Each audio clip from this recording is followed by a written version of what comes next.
las preguntitas que aunque las tengo en la cabeza, pero siempre me gusta tener una guía. Lo primero, agradecerte que hayas... Yo vine aquí como hace 10 años, creo que para hablar de... A flor de piel. A flor de piel. Sí, A flor de piel salió en el 2015, pues debí de venir en el 2016. O sea, hace 8 años. Y de hecho, Manuela Bravo, que era la librera Sí. de ese momento, Manuela, sí, me ha pedido que te que la dé disculpes. recuerdos y que la disculpes porque Ya. por emergencia familiar no ha podido venir, pero que te mando muchos bien. recuerdos. Igualmente, tengo muy buen recuerdo de ella, muy activa siempre. Y bueno, antes de hablar de tu novela, tenemos un compañero que no ha podido venir, Joaquín, y me ha pedido que te pregunte que tú estudiaste Historia y Antropología. Sí. ¿Cómo pasa un antropólogo a convertirse en un renombrado escritor de éxito? No, a ver, yo estudié antropología precisamente por una experiencia que tuve en Venezuela. Estuve allí con los indios Yanomami del Alto Orinoco un verano entero con una beca del Ministerio de Educación francesa. Te dan muy poco dinero y tienes que pasar el verano en un sitio y hacer un informe de un estudio, vamos, de tu elección, ¿no? Y lo hice en Venezuela y eso me dio ganas de estudiar antropología. Claro, yo estudié antropología porque me interesaba mucho, pero nunca pensé dedicarme a ello porque la única salida era la docencia y a mí nunca me ha traído la docencia. Entonces, pero como cultura general sí me sirvió. Entonces yo siempre a los jóvenes les digo que lo que tienen que hacer es lo que les gusta, estudiar lo que les gusta y no pensar en si tienen salidas o no, porque ya las salidas ya eso es otra cosa. ¿Sabes? Pero yo creo, a mí me ha servido, ¿no? Luego cuando me hice escritor, pues reconozco que todo este bagaje que había adquirido estudiando antropología y practicándolo, pues volvió. Mi primer libro era sobre el Amazonas brasileño, ¿no? Senderos de Libertad, y luego se me ha quedado, digamos, ¿no? Y estudiar historia también se me ha quedado. Bueno, pues es curioso, ¿no? Cómo te va llevando Sí, una cosa sí, a, y es que yo a creo que para otra. ser periodista no hace falta estudiar periodismo. Habría quien está en contra de ti porque siempre dirían que tienes que tener una cierta base teórica, pero yo coincido contigo. La ganas haciéndolo. O sea, para ser periodista, yo siempre he publicado porque yo he presentado reportajes. Bueno, ahora la prensa ha cambiado mucho, pero en la época si no lo cogía fulanito, lo cogía menganito. Y nunca me han dejado tirado así, nunca me he quedado colgado. Entonces, yo siempre he podido, digamos, colaborar como periodista y hacer mis reportajes. He hecho reportajes a veces grandes, ¿eh? Hice un reportaje sobre la prostitución infantil en Nepal y la India, que se publicó en varias revistas europeas al mismo tiempo. Y eso fue un trabajo con un amigo fotógrafo de largo aliento. Y era puro periodismo eso. Y vamos, no sé. Yo, si fuese mi hijo o alguien, o un hijo de unos amigos o algo, yo le aconsejaría que hiciese lo que de verdad le gustase. Y bueno, si quiere hacer la carrera de periodismo, que la haga, pero yo creo que es más interesante hacer la carrera de historia, una filología, lo que sea, derecho, lo que sea, y luego practicar periodismo, que esto te sale solo. O sea, un artículo bueno es un artículo bueno, lo escriba quien lo escriba. Ya sabéis, hacer lo que os Pero gusta. bueno. Que además, joder, trabajar de lo que te gusta como que te da más incentivo. Hombre, para yo creo todavía que para disfrutarlo más. Hombre, es que es fundamental, yo creo. Trabajar en lo que te gusta, porque si no... Sí, la verdad es que como, Estoy de acuerdo como alguien contigo, que... Javier. Total. Yo estoy de acuerdo contigo. Claro, Yo soy docente y mira dónde ando. claro, Me se ha comprado una librería. claro. O sea que, en fin. Bueno, pues hablabas de que escribiste sobre la Amazonia, nos has llevado a la Amazonia, nos has llevado al Tíbet, a la India, en tus otras novelas, incluso al Hollywood de los años 30. Sí. Y ahora nos mandas a una Venezuela muy actual. ¿Cómo te llega esa historia? Pues mira, Porque sí que te llega. sí, yo tenía vínculos sentimentales con Venezuela porque mi padre trabajó en Viasa, que era la compañía aérea venezolana, pues estoy hablando en 1970, ¿eh? Entonces, bueno, yo tenía pues que 20 años, ni siquiera 15, 20 años, y yo iba mucho a Venezuela con mis padres, cuyos amigos eran los pilotos de Viasa, que tenían todos avionetas en aquella época y nos llevaban a ver todo el país. Pues claro, yo recorrí todo en unas condiciones únicas. Por eso luego me quedé con los Yanomami del Alto Orinoco, conocí todo el país, bajé el Orinoco en canoa, recorrí la selva, recorrí los llanos, los Andes. Yo estaba enamorado de Venezuela porque veía ahí primero que era muy próspero y al mismo tiempo era salvaje. Era la aventura mezclado con la prosperidad, lo que a un joven de 17 años no puede más que deslumbrarlo, ¿no? En aquella época no había las autopistas que hay ahora en España. En cambio en Caracas había ya unas autopistas de 8 carriles por lado, unos cochazos, unos restaurantes, una vida en Caracas que era realmente muy claro, muy próspera. Volvías a España y era como esto pues más tristón, ¿no? Yo quería ir allí a vivir. Entonces, bueno, luego mi padre murió y mantuve el contacto con algunos amigos de mi padre, pero ese contacto se fue diluyendo y yo al filo de los años yo vi que todo el mundo se iba de Venezuela. Unos se iban, no, es que ahora vive en Miami, no, es que ahora vive no sé dónde, es que ahora se ha ido a no sé dónde. Y bueno, pues yo fui siguiendo ya la actualidad. Yo recuerdo en el 2012, en febrero del 2012, estaba viendo la televisión en Madrid y vi la escena cuando Leopoldo López entrega a las autoridades después de haber sido acusados de unos crímenes que ni cometió ni incitó. Y yo dije, este tío está loco, se está metiendo en la boca del lobo, pero bueno, le van a machacar. En efecto, le condenaron a 14 años y medio y todo lo que sabéis. Y bueno, pues seguí, y luego seguí toda la aventura de Lilian, esa mujer rubia, tal, y cómo luchaba por su marido. Me parecía que tenía que era como una bonita historia, ¿no? Sobre todo porque al final consiguió sacarle. Y luego me los encuentro un día en Madrid, ¿no? Un amigo me llama, que ¿quieres hacer un documental sobre Venezuela? Y yo, sobre Venezuela quiero hacer lo que sea porque tengo ganas y tal, hace tiempo. Pues te voy a presentar a una gente que... Leopoldo, pues perfecto. Me lo presentan y hablo con Leopoldo, que acababa de llegar del exilio. Él estaba muy deprimido y además estaba muy desorientado. Y ellos, tanto él como ella, me empiezan a contar su vida. Claro, ellos lo contaban como la cosa más natural del mundo, ¿no? Viene la policía a las 3 de la mañana con pasamontañas negros, nos llevan, nos amenazan, que si amenazan con que mis hijos los van a secuestrar al salir del colegio. Contaban cosas horribles, pero claro, era de una manera muy natural, porque era la realidad de ellos de todos los días. Claro, es que el exotismo es el cotidiano de los demás, ¿no? Y a mí eso me pareció muy exótico, realmente. Y entonces me contaron unas cosas y yo vi que había una historia bonita, una historia básicamente bonita literaria. Sí, porque sobre todo es una historia de amor entre ellos. Claro, es una historia de amor entre ellos, es una historia de una familia perseguida por una dictadura atroz y consiguen sobrevivir.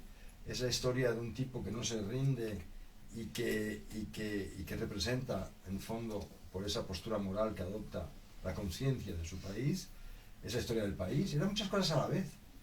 Y claro, yo me decía, bueno, voy a hacer esta historia, pero claro, ellos no han liberado el país. Entonces es un final agridulce.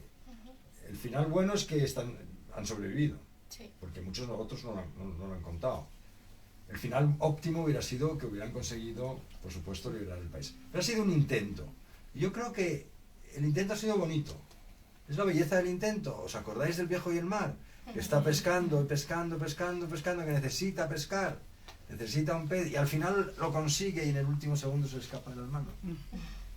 No porque se le escape la historia deja de tener relevancia. El intento, el esfuerzo humano es lo que a mí me interesaba desde un punto de vista literario antes que nada. Y entonces dije, bueno, aquí hay un libro, aquí yo veo la posibilidad de contar la historia de esta gente que no ha sido contada realmente. Yo no he leído nada que cuente esto, los últimos 10 años de Venezuela. Hoy hay artículos, hay reportajes, pero no un trabajo literario que te meta dentro. Y digo, bueno, pues esta es la oportunidad de contar la verdad de esta gente, que va directamente en oposición directa a la verdad oficial que proclama el régimen, que te dice que Venezuela es una cosa, y yo digo, no, Venezuela es esto, señores, y aquí está el documento. Ahora podéis prohibir el libro, podéis protestar, podéis insultarme, podéis hacer todo lo que queráis, pero aquí está la verdad escrita y esa ya no la podéis alterar. Y ese es el valor que yo creo que tiene el libro, ¿no? Y bueno, pues ahí está. En entrevistas que he visto tuyas, has dicho que es todo, o sea, toda la documentación que has tenido ha sido a base de entrevistas. Sí. Las 500 entrevistas. Sí, es un libro. ¿Has tenido algún problema con alguna persona a la hora de entrevistarte? ¿Alguien que te haya dicho, oye, de esto no voy a hablar? No he tenido. No, la gente generalmente quiere hablar. Hay algunos que no han querido hablar, eso sí. Algunos militares chavistas que no han querido hablar. que se han ido a Estados Unidos y tal, no quieren, tienen miedo, quieren volver y tal. Poco. Normalmente la gente quiere hablar. Y hoy se puede hacer un trabajo así porque la tecnología te lo permite. Hoy te puedes tirar 3 horas hablando con alguien en Venezuela por WhatsApp y no te cuesta nada. No, eso antes no podías. Entonces he podido entrevistar mucha gente en Venezuela así, y luego he ido a Estados Unidos y he entrevistado personalmente a gente como Luis Almagro, como a gente que ha participado directamente en la historia, ¿no? Pero ha sido todo a base de entrevistas. Sí, que es un trabajo periodístico, pero luego realmente la escritura no es periodística, porque no es una crónica periodística lo que he contado. Y yo lo he contado, es literatura lo que he hecho con ello. Quiero decir que lo he reconstruido la historia y la he puesto en escena. La he contado desde dentro. Podría haberla contado desde fuera, como un periodista, pero he elegido contarla desde dentro como un, digamos, entre comillas, literato. O sea, utilizando técnicas de la literatura para meterte en la historia, para que el lector se identifique con los personajes y sienta con ellos. En el fondo, ¿qué es lo que quiere un novelista? Quiere la emoción del lector. Que le llegue. Que le llegue, ¿sabes? Y eso es lo que he procurado con esta historia, porque yo pensaba que tenía los elementos necesarios para conseguir la emoción. Que había una oposición muy fuerte, unos malos malísimos, digamos, y mucha presión. La historia en sí tiene mucha presión. ¿Y cómo ha sido a nivel emocional entrevistarte con personas que encima, porque otra cosa es inventarte una historia? Me ha sido muy gracioso, bueno, pero gracioso claro, entre comillas, porque he tenido a Lilian todos los lunes durante el año 21 en casa por la tarde, en mi despacho, y yo parecía un psiquiatra en vez de un autor. ¿La tumbabas en el diván? No, pero en el sofá de mi madre, que la pobre que en paz descanse, se compró un sofá cuando lo operaron de la espalda, el mejor del mundo, un sillón, que no sé que era muy bueno, le costó una pasta, y lo he heredado yo. Entonces ahí la sentaba Lilian. Y Lilian contaba, y entonces contaba y lloraba. Empezaba a hablar y... Entonces yo estaba como un poco... ¿Sabes? Te impresiona, ¿no? Pero claro, ella lo dice, de hecho, que le sirvió de catarsis. Realmente, desde la seguridad del exilio, ella se fue dando cuenta de todo el riesgo que había asumido. Ella, mientras que asumía ese riesgo, ya no podía dejarse vencer por el miedo. El miedo era su gran... Sí, era su compañero, su adversario, su amenaza, pero ella no podía dejarse, porque entonces ya lo hubiera paralizado. Pero claro, cuando se da cuenta de todo esto después, uy, Dios mío, Claro, lo que hubiera podido pasar a los niños, lo que me hubiera podido pasar aquel día, el miedo llegó luego. Sí, porque además hay una escena en la que intentan atentar contra ella y matan al de al lado. Matan al lado, sí. Eso fue en la campaña por la Asamblea Nacional, en un pueblo de Venezuela, y mataron a un tío que era estupendo, que era un concejal de un partido que se llamaba Aleco, 42 años, padre de 2 hijos, y lo acribillaron. Y esas balas iban para ella. Pues ella va a ver luego a la cárcel a Leo y le dices que nos quieren matar. Nos quieren muertos, Nos o sea, ahí quieren el muertos, título. claro. Es un título que vale para todo, no solo vale para la historia personal de ellos, sino vale también para el tema del libro. Eso si quieres hablamos más tarde. Lo que quieren es matar la ideología de oposición al régimen. Bueno, no, cargarse la democracia, cargarse el sistema, que es lo que han hecho. Pero ellos han ido más lejos, se han cargado el país entero. Sí. Porque es que ya esto es independiente de si es de izquierdas o de derechas. Esto es una cuestión de que esta gente no han conseguido nada. O sea, nada positivo. 8 millones de personas han ido del país. Es un país de 21 millones de personas. Casi un tercio de la población. Pero se han ido porque no pueden quedarse.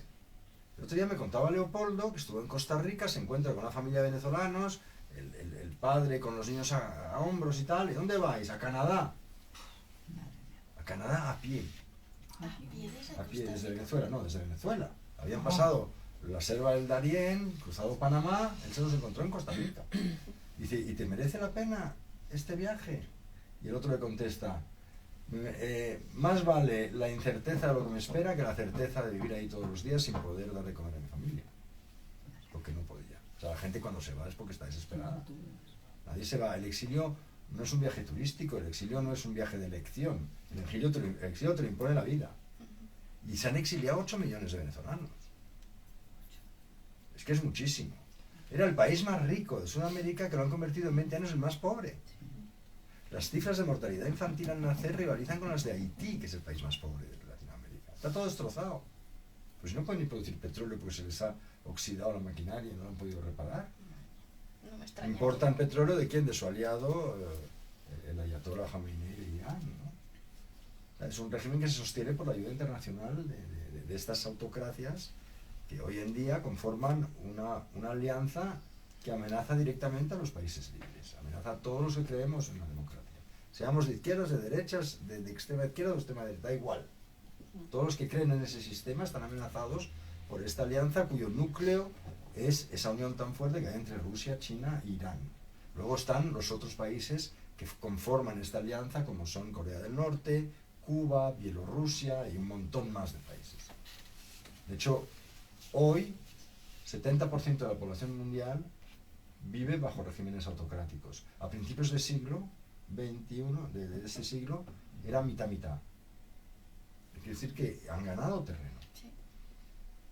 que nos están amenazando directamente. Entonces, de esto se está hablando ahora, se está empezando a hablar ahora en la prensa. El otro día hubo un reportaje en televisión sobre este tema y tal.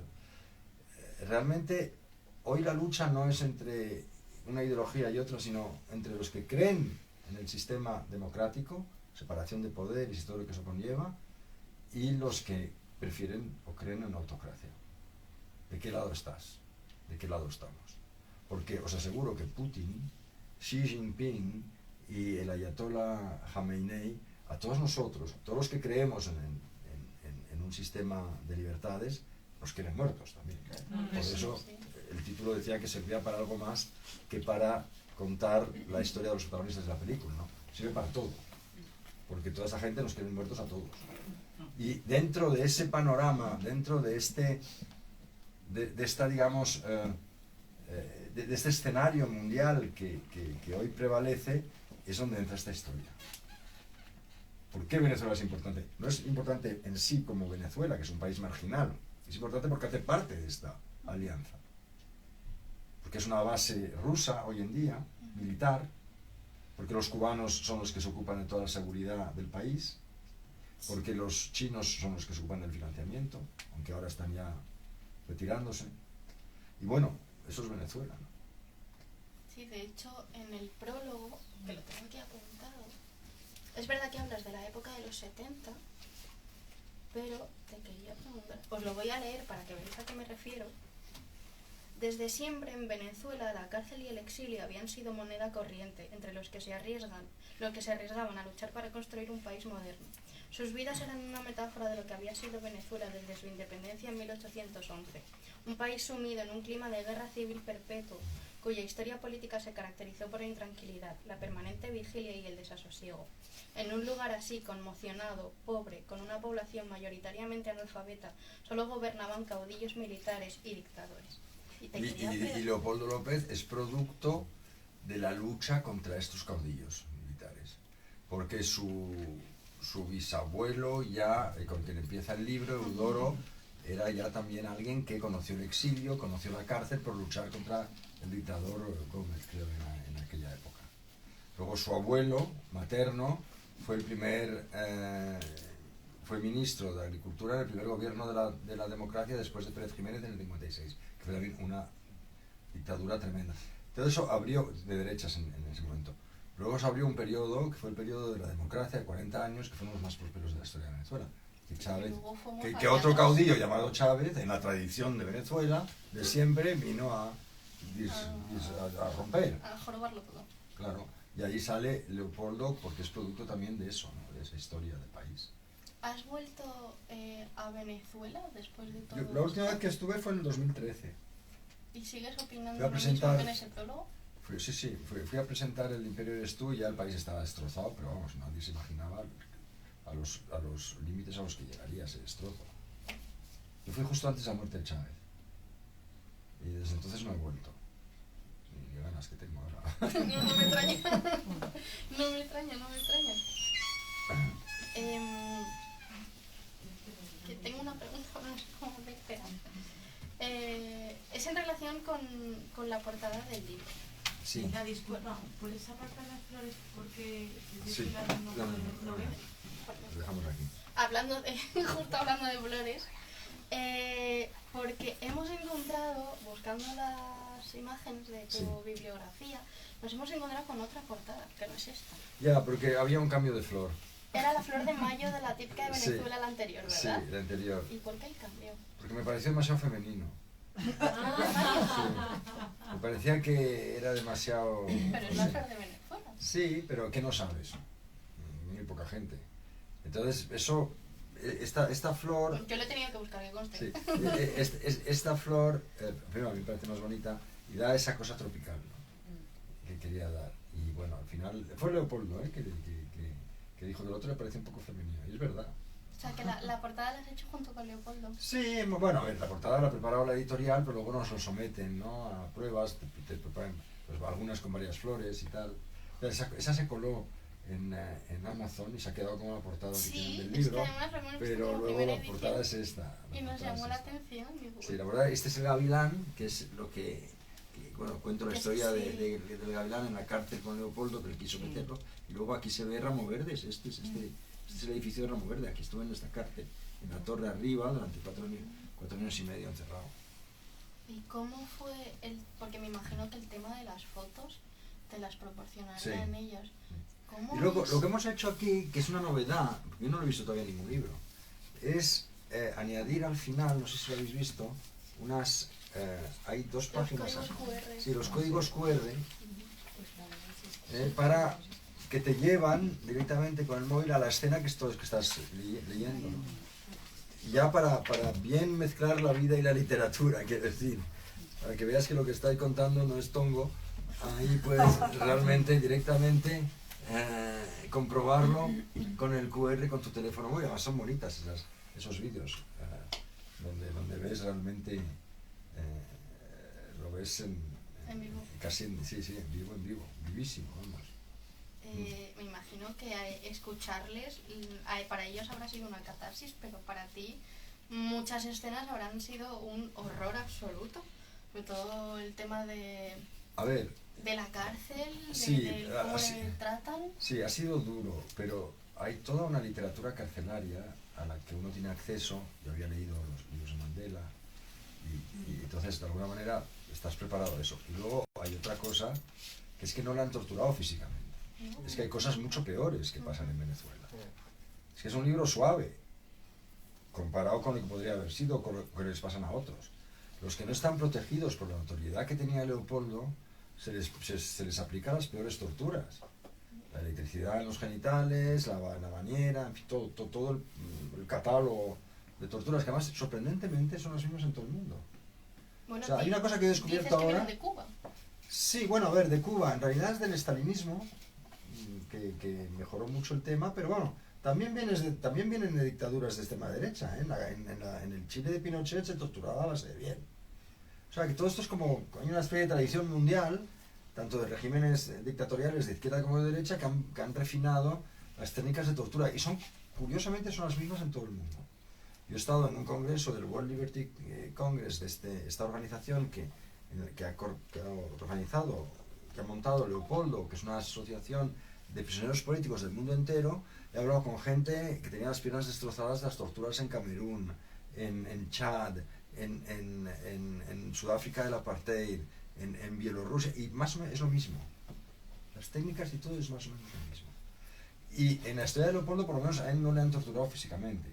Eso sí, psicológicamente han ido a destajo contra él, porque lo han tenido encerrado solo, en confinamiento solitario, la mayor parte del tiempo, cuando se sabe perfectamente, porque hay estudios psicológicos que lo demuestran, que más de 15 días de aislamiento absoluto ya te causa lesiones psicológicas permanentes.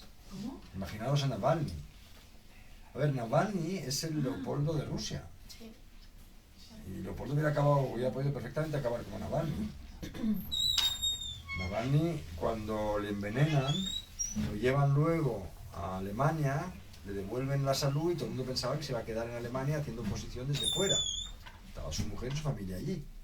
Y él ahí reaccionó siendo fiel, consecuente consigo mismo, y dijo, no, yo me vuelvo a Moscú.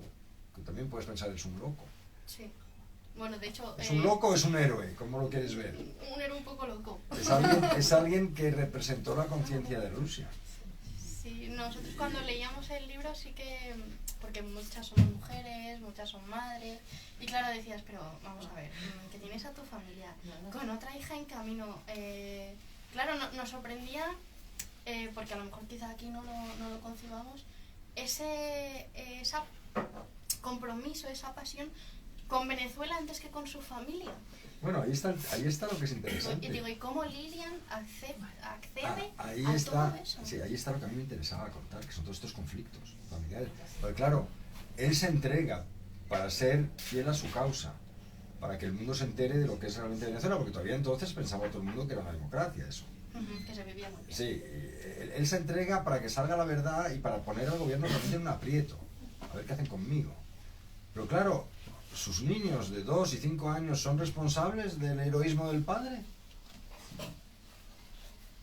Porque la hermana de Lilian enseguida les dice, sácalos de ahí, tráelos a Miami y tú vete a ver a tu marido una vez cada 15 días, que era lo razonable.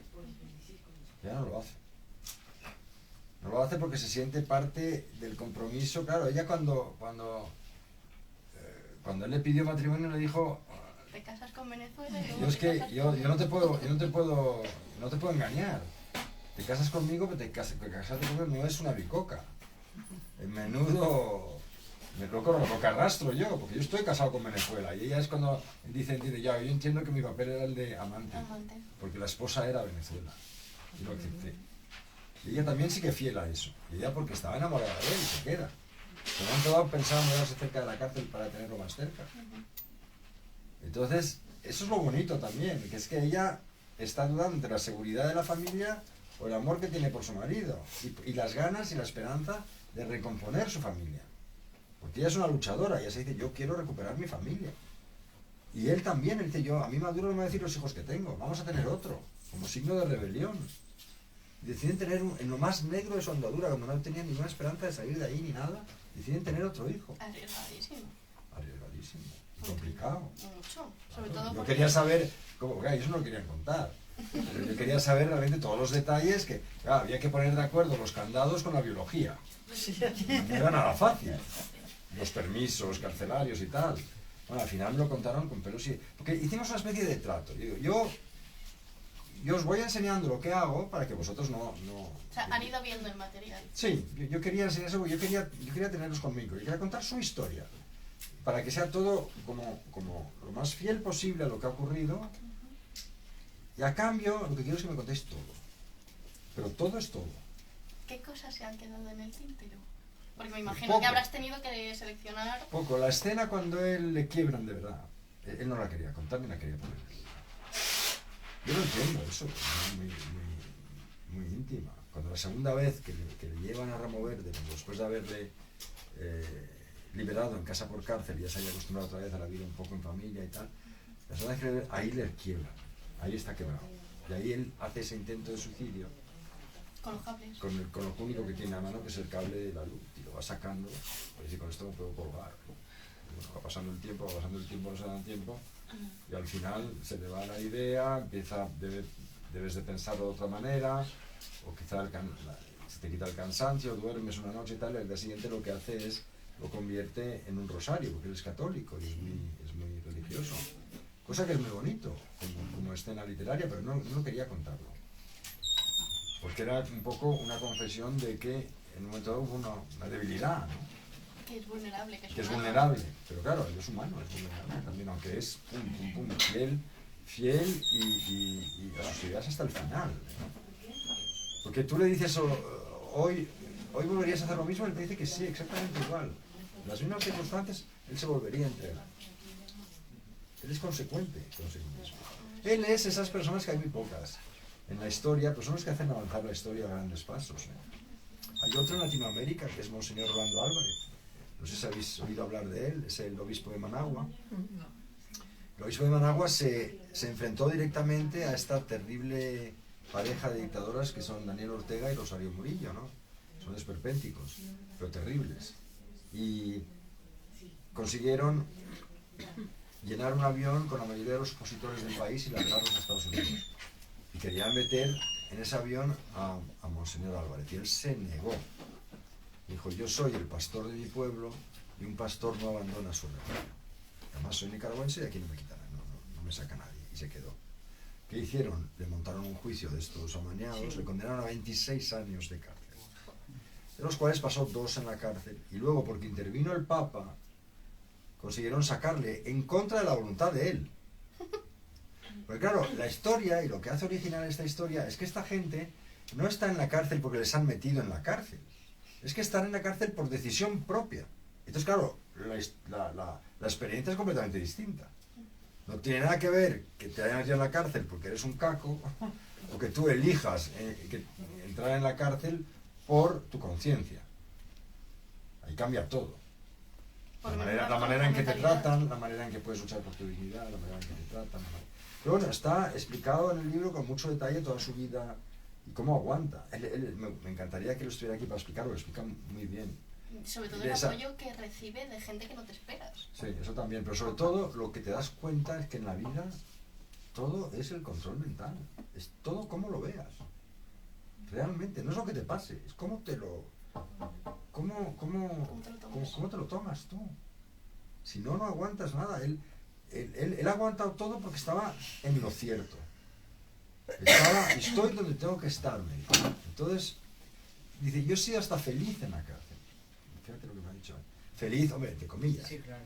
He estado feliz en la cárcel, ¿por qué? Porque tenía un propósito en la cárcel. Yo sabía por qué estaba ahí. Y la felicidad, dice él, es el sentido del propósito. Es que tu vida tenga un sentido. No, él tenía una causa muy, muy grande, desde luego. Entonces, claro, el problema es que la familia también está condenada a lo mismo. Sí. Porque claro, cuando tienes a alguien en la cárcel, toda la vida familiar gira alrededor de la persona que tienes en la cárcel. Que si las visitas, que si hay que llevarle no sé qué, que si hay que llevarle comida, que si hay que llevarle un cepillo de dientes, que si... Todo es... Toda la vida gira alrededor de él. No, y encima luego tener que En esperar realidad, las cosas y que no te dejen el entrar. personaje principal es Lilian, Sí. Sí. porque es la que cambia. Él no cambia. Él es igual de ¿Tozudo? tozudo, porque es tozudo, ¿eh? Además, si hay algún defecto que se puede dar es que es cabezón. Él es igual de tozudo del principio al final. Él no sapea. Ya le puedes colgar del palo mayor que si tiene razón y bien, lo acepta. Ella es la que tiene que cambiar. Porque bueno, ella era una madre de familia normal, sin grandes aspiraciones, hacía deporte. Hombre, era un poco conocida porque hacía también cosas de televisión. Pero vamos, que de repente, en su vida... Se convirtió en la voz de un pueblo. Sí, prácticamente. claro, entonces yo, ¿qué hago aquí? ¿No? Pero claro, ella tiene que aprender inglés, tiene que convertirse en la portavoz, tiene que hacer 178 viajes en 2 años. Acaba recibiéndola a todo el mundo. ¿La Biden recibe cuando el era Papa? vicepresidente. Es que eso no me ha quedado muy claro. Papa. ¿La recibe el Papa? Claro. Al final la llega a recibir el Sí, Papa. sí, bueno, 2 veces. Es que como sí que es verdad que... Lo que pasa es que hay una vez que va a protestar. Claro, porque es como, no, el Papa no puede verte, quizás Sí. otro día. No, pero Digo, la- a ver que esta mujer No, al ella, final lo acaba viendo ella al la Papa. primera vez le recibe el Papa y tiene unas palabras y tal. Y va otra vez con su suegra y con Mitzi Capriles, la mujer del alcalde Ledesma, y hacen una protesta porque estaban pidiendo al Papa que condenase. Que es cuando se encadena. Claro, estaban pidiendo al Papa. El Papa estaba en ese momento en unas conversaciones con el chavismo, mediadas por Zapatero. Y lo que ellas querían es que la primera condición fuese que exigiese la Iglesia la liberación de los presos políticos antes de entrar en esas discusiones, ¿no? En esas, ¿cómo se dice? Dios, esas negociaciones. Y la Iglesia en ese momento ya había empezado a negociar y no quería meter más bata, intentó llegar a ver dónde... Y llegó a muy poco, pues enseguida se cortaron, ¿no? Pero ellas, oye, con 2 cojones se fueron a Roma, se encadenaron, que va a ser una escena muy graciosa porque la madre de Leopolda, que es una señora muy elegante y muy tal y cual, se encontraba con todo ese lío de cadenas y dice, pues que nunca me he encadenado nunca, ¿cómo se hace esto, no? No conseguía encadenarse bien, ¿no? Y sí, hicieron de todo para hacer una campaña increíble, convirtieron a Leopoldo en el personaje más conocido de Latinoamérica, para sacarlo de ahí, porque les dijo el abogado aquel, que es un personaje sensacional, Jared Genser, le conocen como el extractor en Washington. Es un tipo joven de 45 años, una cosa así, un poco de la edad de Leopoldo, y es experto en sacar de las cárceles de los países estos dictatoriales a los presos políticos. Es el que organizó la salida de aquellos, de los que os hablaba, de Nicaragua, aquel avión de opositores. Es el que hace poco consiguió la salida de unos presos norteamericanos de las cárceles de Irán. Está metido en todos los fregados de todo el mundo. Es el que ha conseguido también en Cuba la liberación de no sé qué disidente. Y es especialista, es su especialidad, y van del mundo entero a pedirle ayuda. Y fue la Antonieta, la madre de Leopoldo, fue a pedirle ayuda. Es cuando le dijo, necesitamos una portavoz y que sea la mujer, no la madre. Necesitamos alguien que sea capaz de emocionar a los medios de comunicación, de convertir al preso político en lo más conocido del mundo, porque esa notoriedad le va a proteger por lo menos de las torturas físicas y del maltrato. No se van a atrever. Y es la manera de hacer más presión. Cuanto más conocido sea ese preso político, más presión se puede hacer. Lo entendieron perfectamente el mensaje y se dedicaron a ello con ahínco. Y bueno, quien les abrió la puerta fue realmente Rajoy el primero. Sí, eso es lo que En nos ese da. momento. Y pero es muy curioso porque, a ver, el partido que funda Leopoldo es de centro-izquierda, Voluntad Popular. Luego el chavismo empieza... Es que hoy la verdad no se sabe cuál es, porque claro, como todo el mundo dice mentiras y se propagan por las redes sociales, La verdad tiene entonces, muchas caras. claro, entonces ahora el chavismo dice no, que él es un terrorista de extrema derecha, lo pintan así. Y la gente piensa que Leopoldo es de derecha, nunca ha sido de extrema derecha, bueno, extrema derecha pues puesto que no, pero ni siquiera de derecha, no, es socialdemócrata, pero si se encuadra en algún sitio sería, pues eso, la socialdemocracia, más bien extrema izquierda como era el asunto de su partido, ¿no? Y no me acuerdo a santo de qué venía esto, pero... A Rajoy. Sí, que curiosamente en España es el Partido Popular quien se hace un poco responsable de la campaña de ellos más que la izquierda. Porque claro, la izquierda al asociarse con la extrema izquierda, pues la extrema izquierda española son amigos de Maduro. O sea, hace 2 semanas estaba Monedero en Caracas diciendo en la televisión venezolana que Venezuela es un ejemplo para Europa y para España. O sea, las mentiras se va ya distorsionando todo tanto que claro, y el tío que vive en un bohío pobre en Venezuela está viendo en televisión a este tío que viene de España diciendo eso, se lo cree. Se lo cree. Y es Monedero, que es profesor de universidad, que es catedrático, creo. Que a mí me da igual del partido que sea, de verdad. Pero tú no puedes anteponer la ideología a una moral básica. Y a la verdad. Que es lo que no hizo Felipe. Felipe González fue allí a defender a estos y fue el primer líder de la izquierda en denunciar el régimen venezolano. Dijo, esto se ha convertido en una dictadura de facto. Porque todavía querían hacerse pasar por demócratas. El primero fue Felipe. A nosotros lo que nos asombraba cuando lo leíamos es que ya, porque como lo íbamos dividiendo por partes, ya cuando entró como España en juego, como, ¿cómo no sabemos nada de esto? No, porque no quería, porque ¿Cómo? entró No, en el pero incluso poder, en el propio España, porque entró en el ¿cómo poder un nos gobierno llega? que son amigos de ellos.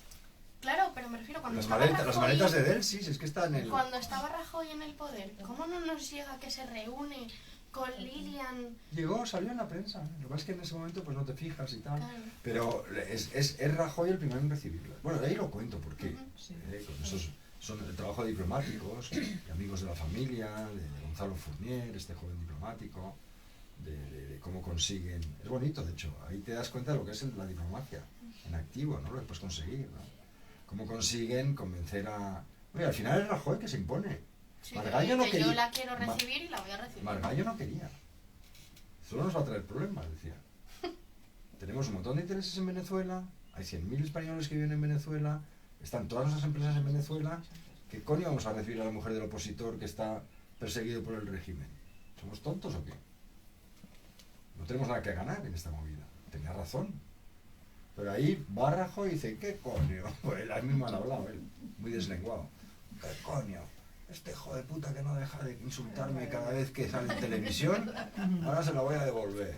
Que venga esta señora, que faltaría más, hombre, pobre señora, ¿cómo le está pasando? Yo la recibo. Y la Sí, recibió, además la recibió como... sí, la recibió en contra y poniéndola en valor. Sí. Lo único que le dijeron es, bueno, vale, presidente, pero no la reciba por favor en Moncloa, recíbala en Génova. Entonces la primera vez la recibe en Génova, ¿no? Para no hacerlo tan oficial. Estaban muertos de miedo de que claro. A ver a qué venía, ¿no? Claro, porque hay muchos, como os decía, hay muchos intereses españoles en Venezuela, ¿no? Entonces hay que tener cuidado con todo eso. Y luego estuvo el embajador Silva, un tipo estupendo. Ay, qué bien me ha caído. Hay diplomáticos estupendos por ahí. Sí. Él se la juega para... Y la mujer, Mucho. que lo saca en el maletero, eso no lo querían contar tampoco. Sara era, ¿no? Sara era. No lo querían contar. Vaya odisea. Yo me enteré, no por ellos. No, ellos no lo querían contar, me enteré por una persona. Y luego tuve un maravilloso que... Claro, dicen, me van a echar de la carrera diplomática. Digo, no, tú di que es una novela. O sea, ¿con Silva te entrevistaste? Mucho, es mi amigo. Es que además Silva, yo lo conocí en Panamá cuando fui a presentar el Imperial Stuart, la Feria Libre de Panamá. Ya habíamos congeniado. Luego él fue embajador en Venezuela y me lo encuentro en Madrid y le digo, oye, ¿tú colaborarías en un libro para contar la historia? Claro que sí, por supuesto, tengo mucho que contar, no sé qué, no sé cuánto. Y de hecho me amigo de Silva. Pero claro, yo entiendo que no quería contar eso. Pero tú dices una novela. Que no es real. Que no es real, que se ha inventado el autor. Licencias, ¿no? Claro, Literaria, como yo claro. dice. Claro. Y bueno, nos has hablado de Lilian y nos has hablado de Leopoldo, que es tozudo, pero ¿cómo es Leopoldo en distancias cortas? Porque sí. No, si estuviera aquí os hubiera enamorado a todas. Porque aquí enamora a todo el mundo. No, aquí os hubiera enamorado a todas porque tiene mucho magnetismo. Es un tipo sensacional realmente, te lo digo ahora. Yo en 3 años de trato con él, mi admiración no deja más que crecer hacia él. Es un tipo totalmente desprendido, es hasta tímido, te diría, tiene un punto tímido. Es un poco ingenuo, él cree que todavía que las elecciones puede conseguir algo, yo no creo.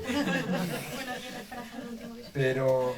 Pero es un idealista, él realmente una vocación de servicio público la tiene, pero dentro de sí, él es heredero en ese sentido de lo mejor de su familia, de la mejor tradición de su familia.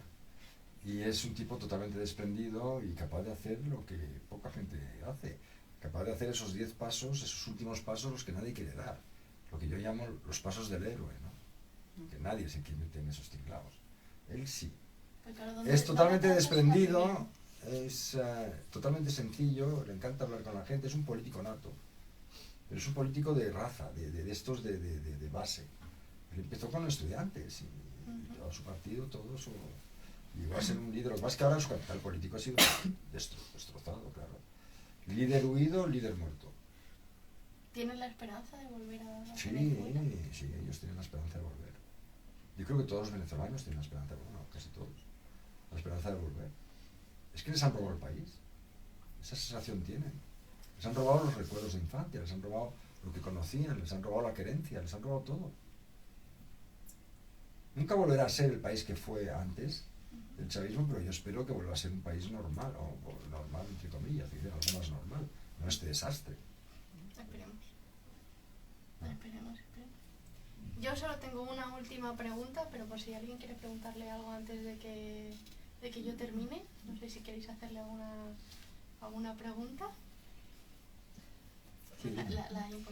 Es que no sé si atreverme, pero lo voy a Atrévete. quiero que me cuentes el papel de Zapatero en esto. A ver, Zapatero, a diferencia de Felipe, Zapatero aparece un día en la celda de Leopoldo diciéndole que pare de incendiar la calle, porque aún en la cárcel Leopoldo conseguía irritar muchísimo al régimen porque conseguía todavía estar en contacto con el aparato, digamos, del partido suyo y llamaba a manifestaciones, a no dejar la presión y tal y cual. Y Leopoldo viene a pedirle eso. Y a cambio te podemos dar casa por cárcel. Es decir, arresto domiciliario. Estarías en casa. Y Leopoldo dice, yo no quiero arresto domiciliario. Yo no quiero casa por cárcel. Porque sabía perfectamente que era un primer paso para desactivarle políticamente. Yo no quiero casa. Y usted no está viniendo como un agente, digamos, imparcial. Usted está viniendo de mensajero del régimen. Entonces empezó a contar Zapatero, su infancia, su abuelo, la guerra civil y tal, como para intentar aliarse a la causa. Pero ahí Leopoldo vio claramente que era un mensajero. De Maduro. Maduro, claro. El régimen. Entonces los papeles han sido muy distintos. Claro, Felipe vino, denunció la situación, le echaron de Venezuela y no dejaron volver. Esa es la diferencia. Zapatero medra y medra y medra ahí, consigue hacerse mi amigo de Delcy Rodríguez, luego de Maduro así, eso lo cuento en el libro, pero es el que llega a la... y es cuando Leopoldo le dice, mira, el que puede lo menos, puede lo más. Yo necesito una lamparita para leer, ¿lo puedes conseguir? Y al año siguiente recibe una lamparita. Y esa es la diferencia entre uno y otro, ¿no? Zapatero es la ideología por encima de todo lo demás. Felipe es la moral antes que la ideología. En ese sentido son distintos. Por mucho que digan y no sé qué, no sé cuántos, son distintos. Representan además corrientes distintas de la izquierda en España en este momento. Para que veáis que como no nos hemos enterado de que este señor se ha ido a Venezuela. Pero si vamos a ver, sus hijas ahora tienen trabajo y trabajan con Venezuela. Las hijas de Zapatero, sí. Sí, tienen unos contactos allí. Bueno, mira, ya. Buenísimos. Para mí me sale algo bien. Pero él no se atreve a denunciar lo que hay que denunciar, ¿entiendes? Eso es lo que no es lícito. Oye, pues denuncia. No, pero como No, tiene pero buena él relación, quiere mantener... Él quiere ser Jimmy Carter, un buenísimo expresidente. Sí, lo dices, de hecho. Lo dices. Él no me quiso recibir. Qué raro. Un saludo a Zapatero. Yo insistí, le escribí, tal, le mandé un mensaje, llamé a su secretaria, tal, en caso. Bueno, hay a gente que no, como siempre decimos, que no le interesa que se sepa la verdad por cosas ocultas que hay por ahí, por relaciones económicas. Pero bueno, A mí me gusta al final, es que no, como no tengo gafas, el libro, porque dicen que... léelo, por favor, sí, el final del... Pero dime por dónde. ¿En qué página tengo que La leer? última. La última justo. Sí, el último párrafo. Dice, Leopoldo se toma los ataques, Sí. Espera. porque es que eso resume... Leopoldo se toma los ataques como medallas de honor. Sabe que si le agreden es porque le sigue doliendo, porque ha representado la mayor y más directa amenaza a la supervivencia del régimen. Leopoldo es joven y la vida, según se mire, es larga. Lo saben. Por eso buscan sin descanso desacreditar al héroe, mancillarle, hundirle. Lo quieren muerto políticamente y, si pudieran, físicamente también. Es lo último Es del que es eso. resumen de todo. Es que es eso, porque desde que ha salido, o sea, en Venezuela sigue la campaña contra ellos. Que si es un líder de extrema derecha, que si es un terrorista de extrema derecha, a la madre la ponen verde, que si es una ladrona, que se ha robado PDVSA, que si no sé qué, no sé cuánto, en televisión pública, hace poco. ¿Sabes lo último que pasó hace unos meses? Ellos tenían una casa, la 21, la que cuento, la casa donde viven ellos, ¿no? Y tenían un guarda ahí, para ocuparse de la casa. Y de repente le llega la noticia que el guarda ha desaparecido.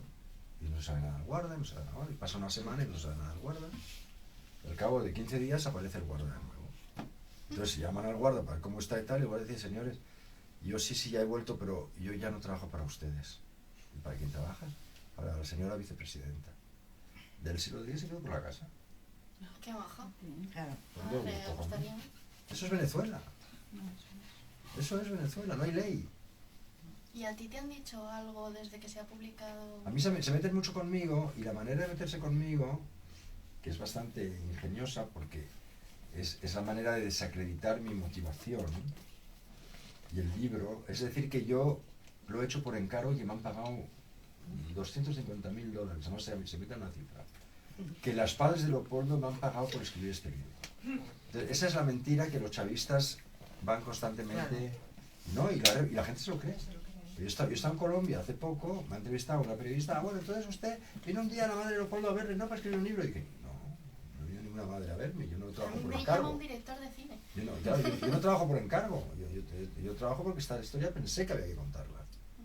Pensé que hubiera sido un crimen no contar esta historia pudiendo hacerlo, ¿no? Sí, de hecho en una entrevista dices que has escrito, nos quieren muertos porque los quieren bien vivos, porque se merecen que su voz se oiga. Sí, claro. Es que si no, no...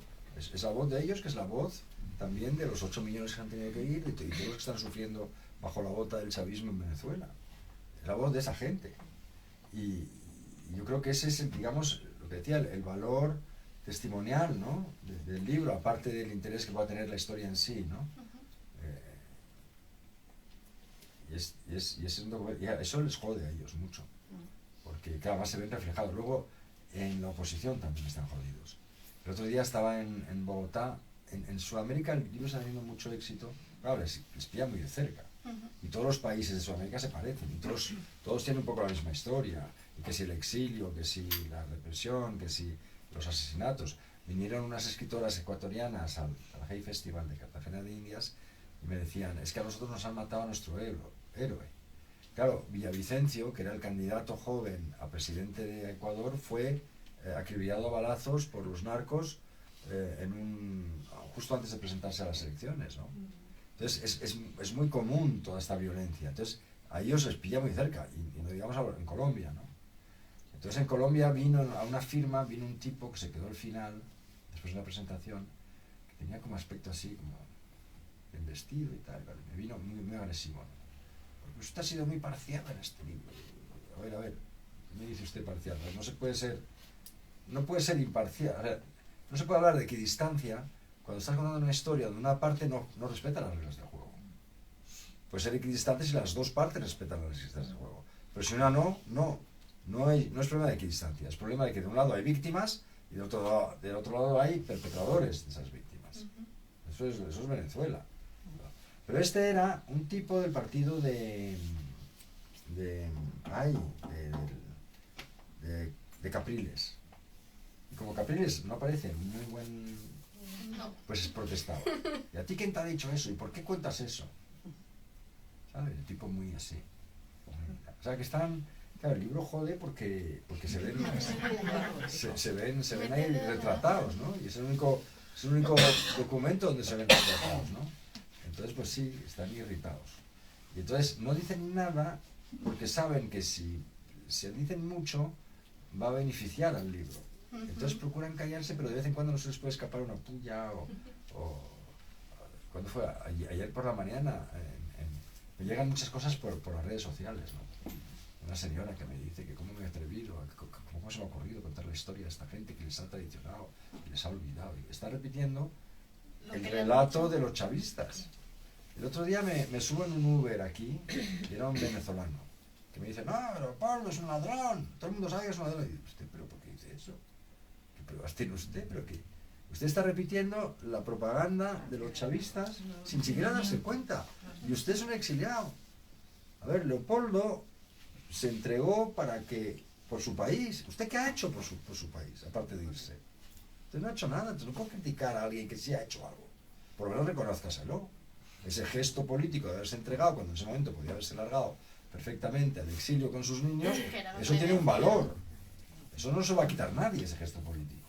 Pero los propios venezolanos ahora no... él ha perdido el capital político. Genera mucha controversia y sí, como que les ha dejado tirados y él está en el exilio, y como es de familia rica, eso también cuenta, como tienen dinero, pues entonces ya... Que es lo que decía Diosdado, se ha ido a vivir la vida padre. Claro, se van a vivir la vida padre, están viviendo la vida padre en Europa y nosotros aquí jodidos. Entonces, eso cala, ese relato cala. Pero es mentira, todos los exiliados están jodidos. Porque como os decía, no es nada fácil el exilio. Pero eso cala y eso ha acabado con el capital político de Leopoldo. Y a ver qué pasa con María Corina Machado ahora. Que van a hacerle lo mismo, o sea, la historia se repite. Van a intentar boicotear esas elecciones como sea. Pues la gente no deja el poder por las buenas. No, les gusta mucho la silla. No, pero es que además, ¿dónde van? Con todo lo que han hecho. ¿Dónde se van a sentir seguros? Como no sea en el desierto protegidos por la Ayatollah Khamenei, ¿dónde va a encontrarse Maduro seguro? ¿En ningún sitio? No, porque incluso hasta Estados Unidos le retiró todo. Hay una orden de captura de 25 millones de dólares, creo, y de 15 para Diosdado. ¿Dónde va a ir esa gente? Saben perfectamente que el momento en que dejan el poder, están a las expensas de acabar en la cárcel. Entonces no van a dejarlo, por mucho que digan. Yo no me lo creo. Ojalá me equivoque. Además, es que con los pies esta por gente, delante.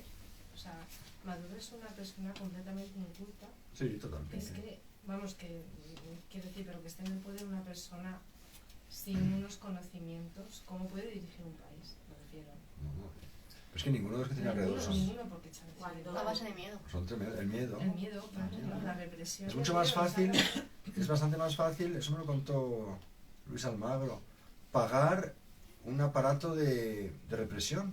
Claro, Para eso sí consiguen dinero. sí, sí. Entonces, tú tienes el aparato de represión, pagas eso y mantienes a todo el pueblo inmovilizado. A mí me hizo gracia cuando estuvimos hablando en el club de lectura del libro y tal. Yo todavía recuerdo cuando Maduro llegó al poder, ver el vídeo y decir, es que además me hace muchísima gracia, que un pájaro había venido a su ventana y le había dicho que es que era Chávez y que él tenía que mandar. Y No, yo, sí, sí, es que tienen un desde mi nivel, mente crítica, tienen un es nivel inconcebible para mí. tienen un saber nivel bajísimo. eso. Pero si Maduro, Arreaza, que era su ministro de Asuntos Exteriores, y unos cuantos, iban todos los años a la India porque son seguidores de Sai Baba. Son de un nivel... Pero lo que a mí me llama la atención es como el pueblo se llega a creer que un pajarito... porque el nivel cultural del pueblo O sea, es nulo. El pueblo es muy pobre, ha sido muy pobre. Es que eso es uno de los problemas de Venezuela también. Claro. Que tampoco han llegado ahí porque la sociedad era perfecta. No, el sistema funcionaba, pero las élites nunca han sido solidarias. Y ahí el pobre era pobre, lo que pasa es que no se moría de hambre porque siempre había una fruta, porque es un país tropical y porque el petróleo daba para pagar un poco a todo el mundo. Pero no había realmente un... Aunque es mentira, había una educación, pues lo cuenta perfectamente Carlos Vecchio, que es un personaje interesante en el libro. Y yo soy producto de la educación pública de mi país, que hoy está destrozada, por cierto. Él hizo escuela pública, hijo de unos campesinos, emigrantes de Italia. Y llegó a Georgetown University, que es de la gran universidad de Washington, y hizo Harvard. Que no es poco. O sea, te quiero decir que sí había Educación. digamos, una educación capaz de... un pequeño ascensor social sí había. Pero es verdad que había mucha pobreza, mucha incultura, mucho... Y lo que hizo Chávez fue insuflar a la gente el sentimiento de pertenencia a una clase desfavorecida. Nosotros somos los pobres, ahora vamos a vengarnos. Tenía una cosa buena que crea una conciencia de clase en una gente que se pone a reaccionar. Lo malo es que los líderes no están preparados y todo eso se va a la mierda porque acaban con el sistema, porque acaban con todo. Y era cuando el dólar estaba a 100, el petróleo estaba a $100 el barril y había dinero, que los programas de Chávez eran increíbles. Yo recuerdo haber hablado con venezolanos en Madrid. No, este gobierno nunca ha habido nada mejor porque mire los dientes de mi mujer, y enseñaba así la dentadura. Claro, había un programa que pagaba los dientes, digamos, ¿cómo se dice? Las prótesis dentales a todo venezolano. Y les entregaban Claro, casas. el dinero acabó, claro, se lo gastaron así. Lo hicieron como los noruegos, que es un fondo de petróleo y tal, para las vacas flacas y tal. No. Lo daban por populismo puro, para ganarse gente y votos. Ha habido de todo, vamos, de hecho. Sí, de hecho dices que dan hasta casas. La buena esa casa, sí. Sí, bueno, el programa que tenía que dar no sé cuántos millones de casas, al final fueron 43 casas, pero ponían en la televisión toda propaganda. Lo primero, además, el manual de destrucción de la democracia lo siguieron, pero vamos, Al dedillo. al dedillo. Primero los medios de comunicación. Fuera. Nos hacemos con los principales y los otros los vamos eliminando poco a poco. Lo segundo, silenciar al Poder Judicial. Está el caso de la jueza Fury, que es una señora que era una jueza muy, digamos, ¿cómo se dice? Muy fiel a su profesión, que decide no hacer caso a una orden de Chávez que quería inculpar a un enemigo político suyo. Es que como jueza ya no había donde agarrarse, entonces no le inculpa. Chávez le entra en una cólera furiosa, la mete en la cárcel y ha pasado una cárcel horrorosa. horrorosa. Lo mencionas a raíz Sí, de lo la... cuento. Es que es muy conocido, el caso Fiuni lo llaman. De la... Entonces, Benito. claro, entonces, primero es eso, entonces tienes a todo el Poder Judicial ya con miedo. ¿Y a quién se va a oponer? Después de eso, ¿quién se va a oponer a las órdenes del Ejecutivo? Luego, después del Poder Judicial, llegan los militares. Hacen lo mismo con el militar este que muere de COVID en el... Ay, Dios, ahora se me ha ido el nombre. Bueno, también lo meten en la cárcel porque se opone, este es un amigo de Chávez, de infancia además, de hace mucho tiempo, de la Academia Militar, y se opone a la cubanización del ejército, porque ve que entran los cubanos y que empiezan a... Y Chávez lo elimina, y lo manda a la cárcel y muere en la cárcel, en el 2021, de COVID. Entonces los militares ya acojonados, a ver quién se mueve. Y luego, ¿qué faltaba? La sociedad civil, Leopoldo López. Vamos a hacer un caso con él para asustar a todos los demás que quieran alborotar el personal. Y ahí está el caso López. Y así poco a poco se cargan todos los pilares de la democracia. Y llegan a gobernar por el miedo. Y transforman una economía petrolera en una economía medieval, en una economía feudal, donde dan a los militares áreas de poder para que se enriquezcan y a cambio de ese enriquecimiento una lealtad férrea al régimen. Por ejemplo, a Viloria, el general Viloria, que fue director de Ramo Verde, que es uno de los únicos tíos que yo he oído a Leopoldo decir que le odia. Era malo porque claro, él ganaba, digamos, medallas en su trabajo por el sufrimiento que era capaz de infligir al preso político. Cuanto más puteaba al preso político, mejor él ganaba puntos. Y en eso Viloria era un sádico, ¿no? Campeón del hoy te doy, mañana te quito y esas cosas, ¿no? Y entonces Viloria, cuando termina su trabajo en Ramo Verde, como premio le nombran director del puerto de La Guaira. Es el puerto principal de Venezuela, que es un puerto donde ahí cobras comisiones por debajo y es millonario hoy en día, Viloria. Y él está encargado, y en La Guaira nadie se mueve, nadie respira. Y así las demás áreas del país. El otro día deciden instituir un impuesto para llegar a cualquier aeropuerto hay que pagar $20. Para entrar en el aeropuerto. Para acompañar a un pasajero o para irte de viaje. Todos los aeropuertos del país. Eso va a los bolsillos de un militar. Y así todo. Entonces, esa red tentacular es la red de protección del régimen. Entonces ahí nadie respira. Nadie se atreve a respirar. ¿Y cómo rompes eso? Pues no lo sé. Es muy difícil. Muy difícil. Pues sí, porque es un reino. Pero es así como funciona. No des ideas. Últimamente estamos un poco... Ya. Y bueno, y luego está el ejemplo de Cuba. Claro, Cuba llevan 70 años, jodidos. Y no se quitan el régimen de encima. Y Venezuela lleva 25. Entonces, todavía en Venezuela sigue habiendo un soplo de rebelión. En Cuba está más apagado todo. Y luego Venezuela ha sido un país muy rico. Yo espero que cambie y ojalá haya elecciones, haya una transición, pero vamos, no lo veo nada fácil. No lo veo nada fácil porque, como os decía, ¿dónde va a ir esta gente? Son capaces de inventarse una guerra con Guyana en el último momento para anular las elecciones. Son capaces de todo estos. Pues que no te extrañe. Sí, sí. Que cuando te agarras al poder, no hay Sí, que soltar. el poder es el poder y es su protección de ellos. El poder absoluto corrompe absolutamente. Exactamente. Eso me lo enseñaron en mi historia. Sí, y el se poder me absoluto quedó- corrompe Y absolutamente. se me quedó muy Pero bien. más corruptos que los venezolanos no hay. Que el régimen venezolano es una cosa tremenda. Bueno, yo mi última pregunta es que nos hables un poquito de qué proyectos tienes ahora. No tengo. Y me es inevitable preguntarte si tienes pensado hacer algo o escribir sobre Rusia y Ucrania No. o sobre Gaza. No, porque uno no puede estar escribiendo sobre la actualidad, porque empiezo a escribir ahora un libro y lo termino dentro de 3 años. Entonces, dentro de 3 años lo de Gaza es Bueno, historia. espérate. Y lo de Ucrania, vete a saber, ¿me entiendes? Entonces yo como escritor yo no puedo estar... Eso sería trabajo de periodismo, ¿no? He escrito este libro por lo que os he contado, ¿no? Pero no, yo quizá escriba algo sobre la India, histórico. Sobre los europeos cuando descubrieron Oriente.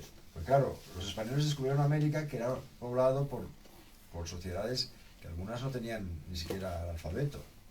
Pero es que los portugueses que llegan a la India descubren una civilización mucho más sofisticada y desarrollada que la suya.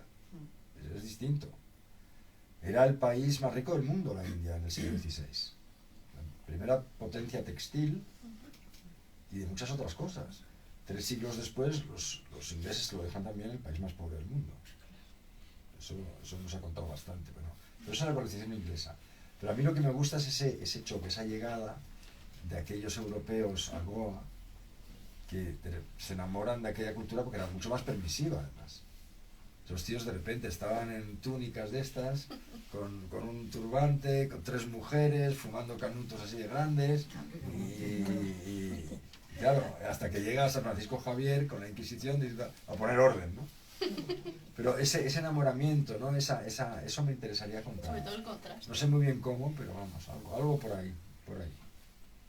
Porque llegaron a hacer en Goa tuvo un esplendor la ciudad de Goa en la India, que coincide de hecho con el momento en que Felipe II es también rey de Portugal, lo fue durante 60 años.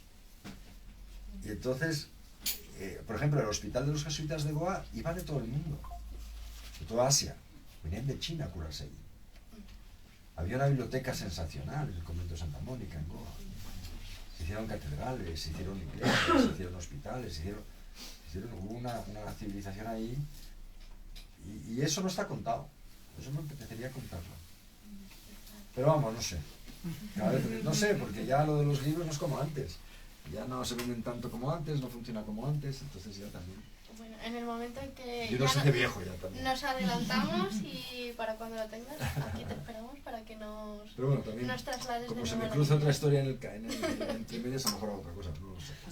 Ahora estoy todavía estoy muy metido todavía con este libro, es que tengo presentaciones todo el rato. Es que Sí, está está la muy feria del reciente. libro y todo. Sí. Está muy reciente. Está muy reciente, entonces tengo que estar todavía animándolo por lo menos hasta finales de año. Porque luego me han invitado al Hey Festival de México, de Querétaro, al de Perú en noviembre, y claro, ahí también hay que apoyar el libro, que ahí funciona muy bien, ¿no? Entonces todavía, es que un libro realmente, para mí siempre ha sido un poco lo mismo, es un año y medio de investigación, otro año y medio de escritura y otro año y medio de promoción. Es que no hay manera de acortar los tiempos. A mí no me sale.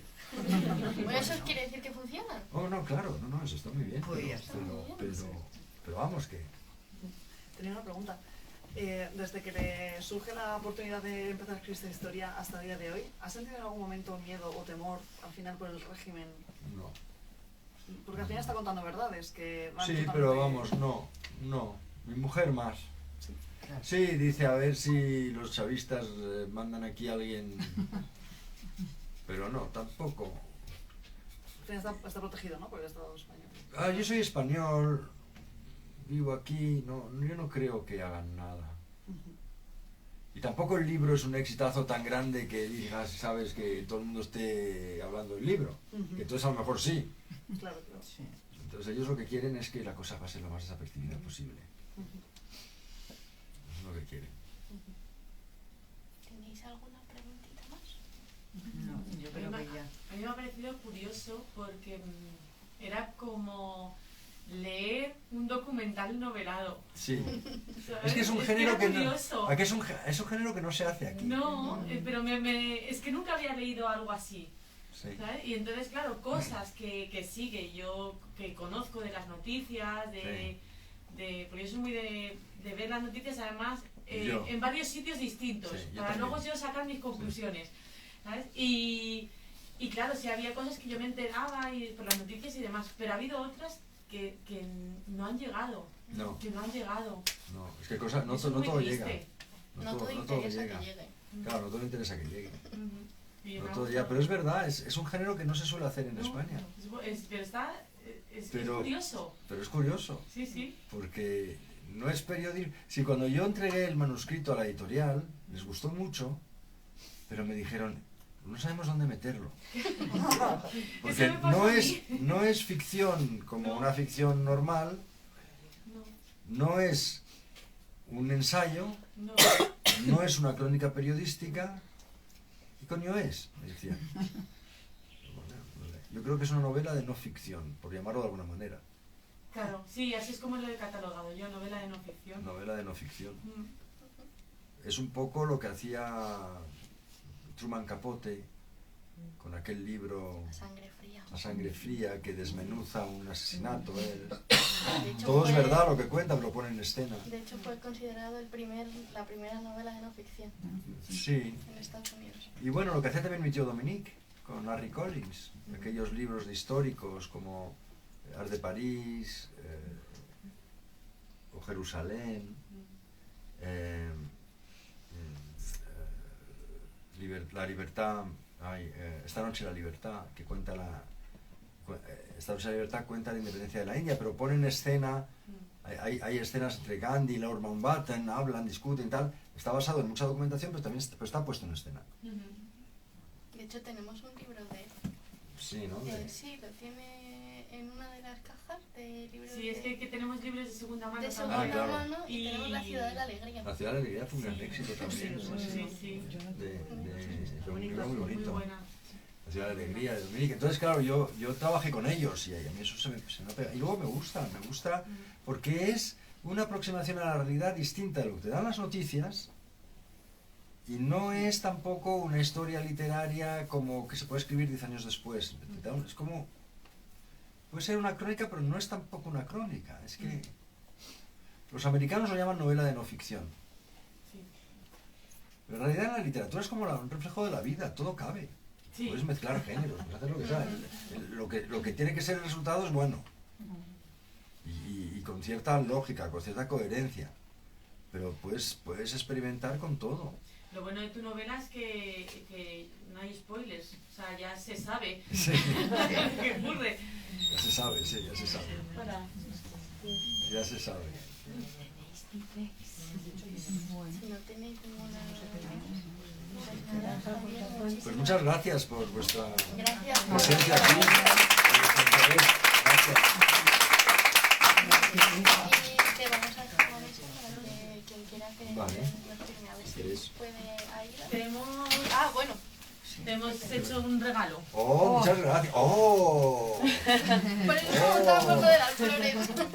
Oye, pero vamos a hacernos una foto. Y bueno, y estas las han Hoy es el hecho... cumpleaños de Leopoldo. Pues Ah, mira, pues y estas las han hecho las chicas del club de lectura. Ay, qué Pues simpáticas. felicidades. Sí, voy a... Bueno, Personales, cortar pero aquí. muy